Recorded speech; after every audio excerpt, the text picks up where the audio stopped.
But ongoing vacancies within commercial real estate has the industry still working on pivots like conversions to residential.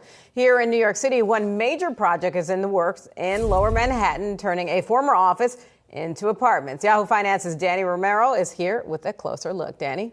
So this makes a lot of sense on paper, but there's a lot that goes on with these conversions. One example to this is the 160 Water Street in Lower Manhattan.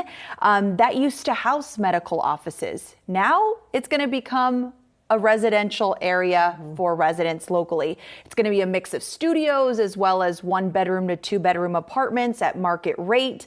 And this project is a step in the right direction. It'll bring more supply to the market, which is needed. The major perk, though, to these conversions is the speed of construction. They aren't essentially starting from scratch. They already physically have the building. But there's a lot of characteristics that the building needs in order to move forward with these projects. That could include zoning, tax breaks. But another side to this that was really interesting that I heard from one developer is that since the banking fiasco, there's a lot of demand. Take a listen.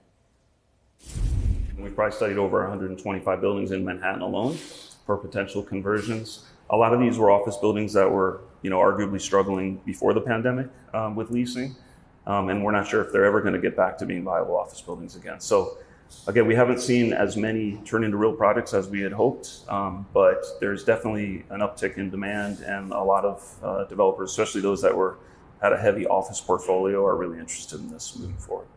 So you can hear that demand is there. There's also a need, but it will really come down to state laws really moving the needle forward. And Dani, when it comes to these conversions that we are seeing, of course, then there is the question that, yes, people aren't going back to the office full time. So these companies don't need maybe the full office space that they did have.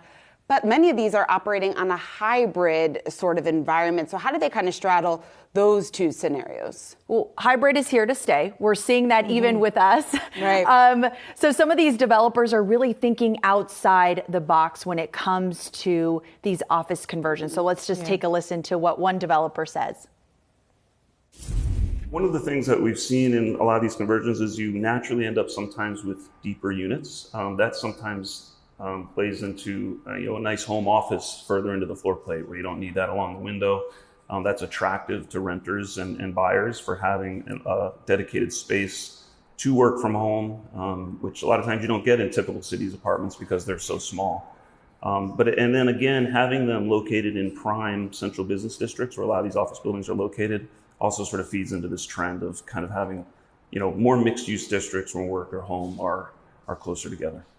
And after getting an inside look at 160 Water Street, the consensus is that a lot of these amenities are outside. They really want to build out the terrace. They want to add a playbook. They want to give their residents extra space to escape from essentially the city and also enjoy a nice view if they do have one. Yeah, I'm not surprised to see these kind of conversions happen. New York has gone through that before, and it's something that they've needed to do within the industry, especially with these empty spaces still happening. And we've had this conversation before about the difficulties of converting commercial real estate dedicated to office to residential. So there are some challenges there, but I'm not surprised to see this kind of trend continuing. Yeah, demand is there. So certainly just so much of that extra office space, at least here in the city. All right, Dani Romero, good job. Thanks.